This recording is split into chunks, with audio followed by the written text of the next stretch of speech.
We are now standing at the junction of Nassau Street and Pat de Verse Street, having walked the length of Nassau Street.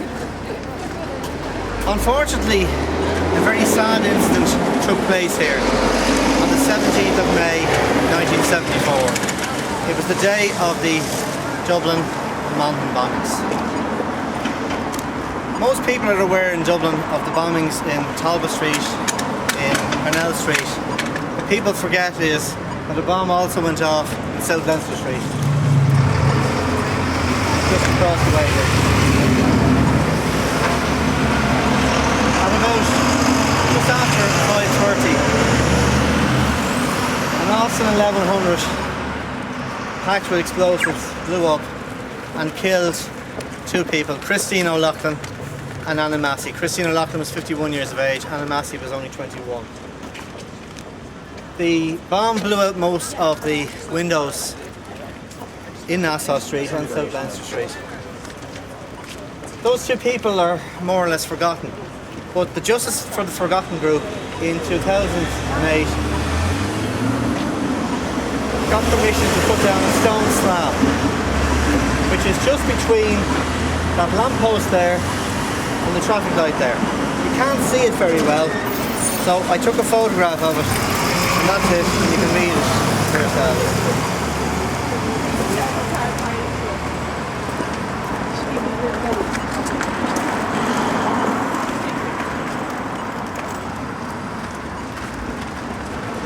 I think, possibly at this juncture, it's important to remember two people like that who lost their lives in quite tragic circumstances.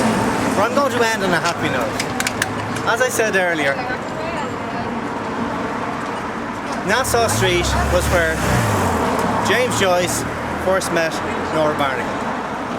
And that was on the 10th of June 1904.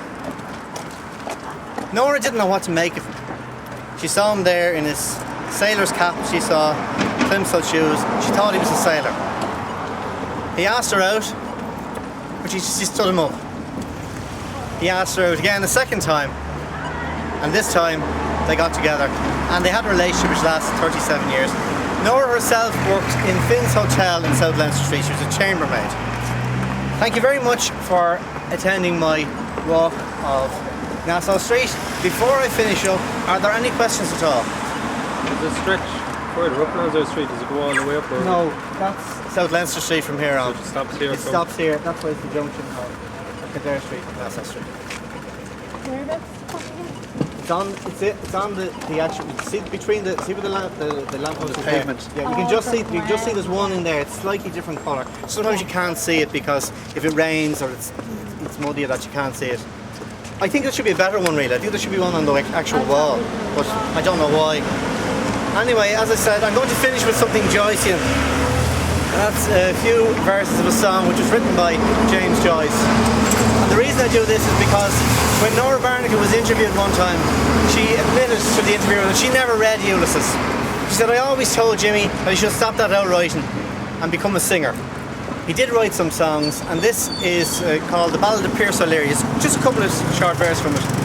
And it's from Finnegan's Wake. Have you heard on Humpty Dumpty, how we fell with a roll and a rumble, curled up like ard, awful a crumble, as the butt of the magazine wall, hump helmet and all. He was one time our king of our castle, now he's kicked around the street like a rotten old parsnip, and he's sent from Green Street by order of his worship to the penal jail of Mountjoy, to the jail of Mountjoy, jail of Mountjoy. Sweet bad luck to the waves washed to our island, the hooker of the Hammerfest Viking, and Gauls cursing the day that a Blana Bay saw his black and tan man of war, on the harbour bar. So now we'll have our free trade Gaels band and mass meeting, and we'll damn that brave son of Scandinavia, and we'll bury him down Oxman's town, along with the Danes, the Divilin Danes, the Deaf and Dumb Danes, and all the remains. For neither all the king's men nor his corpses could resurrect his corpses, for there is no true spell in Connacht or hell that's able to raise a Cain. Thank you very much.